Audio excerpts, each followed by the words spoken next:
Dear student, welcome to our YouTube channel. Today discussion about plus 2 second year education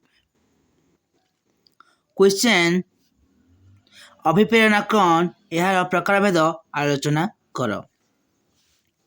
ଅନେକ ସମୟରେ ଆମେ ଲକ୍ଷ୍ୟ କରୁ ଗୋଟିଏ ପିଲାଟିଏ ସାଇକେଲ ଚାଳନା ଶିଖାଇବା ବେଳେ ବାରମ୍ବାର ପଡ଼ିବା ସତ୍ତ୍ୱେ ମଧ୍ୟ ସେ ପୁଣି ଉଠେ ଏବଂ ସାଇକେଲ ଚାଳନାରେ ବ୍ୟସ୍ତ ରହେ। ଆହୁରି ମଧ୍ୟ ଦେଖାଯାଏ ଯେ ଘରେ ବସା ବାନ୍ଧିଥିବା ଘରଚଟିଆ ତା'ର ବସାକୁ ବାରମ୍ବାର ଭାଙ୍ଗିଲେ ମଧ୍ୟ ତା'ର ବସା ସେ ପୁନର୍ବାର ନିର୍ମାଣ କରିଥାଏ। ଏହିସବୁ କାର୍ଯ୍ୟ ହେଉଛି ଅଭିପ୍ରେରଣାର ଫଳ। ଏହା କେବଳ ମଣିଷଠାରେ ଯେ ଦେଖାଯାଏ ତା ନୁହେଁ, ବରଂ ପୃଥିବୀର କ୍ଷୁଦ୍ର ପ୍ରାଣୀମାନଙ୍କର ଠାରେ ମଧ୍ୟ ଦେଖାଯାଏ। ଏହି ଅଭିପ୍ରେରଣା ଇଂରାଜୀ ଶବ୍ଦ ମୋଟିଭେସନ୍ ଲାଟିନ୍ ଶବ୍ଦ ମୋଭରରୁ ଆଣିତ। ମୋଭରର ଅର୍ଥ ହେଲା ଗତି ବା କ୍ରିୟା ସୃଷ୍ଟି କରିବା। ତେଣୁ ଜଣାଯାଏ ଯେ ବ୍ୟକ୍ତିର ମନସ୍ତାତ୍ତ୍ୱିକ ଦୃଷ୍ଟିଭଙ୍ଗୀକୁ ଏକାଗ୍ର କରି ଏକ ନିର୍ଦ୍ଦିଷ୍ଟ କାର୍ଯ୍ୟପଥରେ ଶରୀରକୁ ଗତିଶୀଳ କରାଏ ତାହାକୁ ଅଭିପ୍ରେରଣା କୁହାଯାଏ। ଯାହା ଗୋଟିଏ ବ୍ୟକ୍ତିର ମାନସିକ ସୃଷ୍ଟିକୁ ବା ଦୃଷ୍ଟିଭଙ୍ଗୀକୁ ଏକାଗ୍ର କରି ଏକ ନିର୍ଦ୍ଦିଷ୍ଟ କାର୍ଯ୍ୟପଥରେ ଶରୀରକୁ ଗତିଶୀଳ କରାଇଥାଏ ତାହାକୁ ଅଭିପ୍ରେରଣା ବା ମୋଟିଭେସନ୍ କୁହାଯାଏ। Definition of motivation. ଅଭିପ୍ରେରଣାର ସଂଜ୍ଞା। ଉଡୱାର୍ଡଙ୍କ ମତରେ ଅଭିପ୍ରେରଣା ହେଉଛି ଗତିଶୀଳ ବ୍ୟବହାର ହିଁ ଅଭିପ୍ରେରଣା। ଉଡୱାର୍ଡଙ୍କ ମତରେ ଗତିଶୀଳ ବ୍ୟବହାର ହିଁ ଅଭିପ୍ରେରଣା।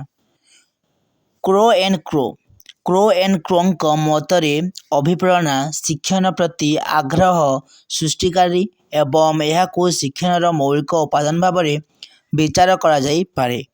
କ୍ରୋ ଏନ୍ କ୍ରୋଙ୍କ ମତରେ ଅଭିପ୍ରେରଣା ଶିକ୍ଷଣ ପ୍ରତି ଆଗ୍ରହ ସୃଷ୍ଟିକାରୀ ଏବଂ ଏହାକୁ ଶିକ୍ଷଣର ମୌଳିକ ଉପାଦାନ ଭାବରେ ବିଚାର କରାଯାଇପାରେ।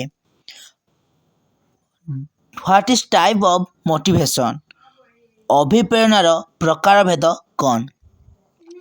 ପ୍ରାଥମିକ ଅବସ୍ଥାରେ ଅଭିପ୍ରେରଣାକୁ ଦୁଇ ଭାଗରେ ବିଭକ୍ତ କରାଯାଇଛି, ଯଥା ମୁଖ୍ୟ ଓ ଗୌଣ। ମୁଖ୍ୟ ଅଭିପ୍ରେରଣା ଗୁଡ଼ିକ ହେଲା ଆମର ଜୈବିକ ଓ ଦୈହିକ ଆବଶ୍ୟକତା। ମୁଖ୍ୟ ଅଭିପ୍ରେରଣା ଗୁଡ଼ିକ ହେଲା ଆମର ଜୈବିକ ଓ ଦୈହିକ ଆବଶ୍ୟକତା ଯାହା ବ୍ୟକ୍ତିର ସଂରକ୍ଷଣ ନିମନ୍ତେ ଆବଶ୍ୟକ, ଯଥା ତୃଷ୍ଣା, କ୍ଷୁଧା, ଶୟନ କରିବା ଇଚ୍ଛା, ମୂଳମୂତ୍ର ତ୍ୟାଗ କରିବା ଇତ୍ୟାଦି। ଏହା ହେଉଛି ସାର୍ବଜନୀନ, ଏହା ବ୍ୟକ୍ତି ମଧ୍ୟରେ ହୋଇଥାଏ। ମାତ୍ର ଗୌଣ ଅଭିପ୍ରେରଣା ଗୁଡ଼ିକ ମନସ୍ତାତ୍ତ୍ୱିକ ଓ ସାମାଜିକ, ଏହା ସ୍ୱୀକୃତ ମର୍ଯ୍ୟାଦା, ନିରାପତ୍ତା ଓ ଅନ୍ୟାନ୍ୟ ଆଗ୍ରହ ସମୂହକୁ ପୂରଣ କ୍ଷେତ୍ରରେ ଦେଖାଯାଏ। ବିଷୟତଃ ଅଭିପ୍ରେରଣାକୁ ଦୁଇ ଭାଗରେ ବିଭକ୍ତ କରାଯାଇଛି। ବିଷୟତଃ ଅଭିପ୍ରେରଣାକୁ ଦୁଇ ଭାଗରେ ବିଭକ୍ତ କରାଯାଇଅଛି, ଯଥା ଆଭ୍ୟନ୍ତରୀଣ ଅଭିପ୍ରେରଣା, ବାହ୍ୟ ଅଭିପ୍ରେରଣା। ବାହ୍ୟ ଅଭିପ୍ରେରଣା ଓ ଆଭ୍ୟନ୍ତରୀଣ ଅଭିପ୍ରେରଣା। ଅନ୍ତଃ ଅଭିପ୍ରେରଣା କ'ଣ? ଅନ୍ତଃ ଅଭିପ୍ରେରଣା ହେଉଛି ପ୍ରତ୍ୟକ୍ଷ ଭାବରେ ବ୍ୟକ୍ତିର ପ୍ରବୃତ୍ତି, ଆବଶ୍ୟକତା ଏବଂ ଅନ୍ତଃ ପ୍ରେରଣା ସହିତ ଜଡ଼ିତ। ଏଥିରେ ବ୍ୟକ୍ତି ନିଜେ ନିଜର ଅଭିପ୍ରେରିତ ହୋଇଥାଏ, ସେ ସେହି କାର୍ଯ୍ୟରେ ଆନନ୍ଦ ଉପଲବ୍ଧି କରିଥାଏ, ତାହାକୁ ଅନ୍ତଃ ଅଭିପ୍ରେରଣା କୁହାଯାଏ। ବାହ୍ୟ ଅଭିପ୍ରେରଣା କ'ଣ? ବାହ୍ୟ ଅଭିପ୍ରେରଣା ହେଉଛି ଏହି ଅଭିପ୍ରେରଣା ସ୍ୱଳ୍ପୋଳିତ କାର୍ଯ୍ୟରେ ବ୍ୟକ୍ତିର କୌଣସି ସ୍ୱତନ୍ତ୍ର ଆନନ୍ଦ ନଥାଏ।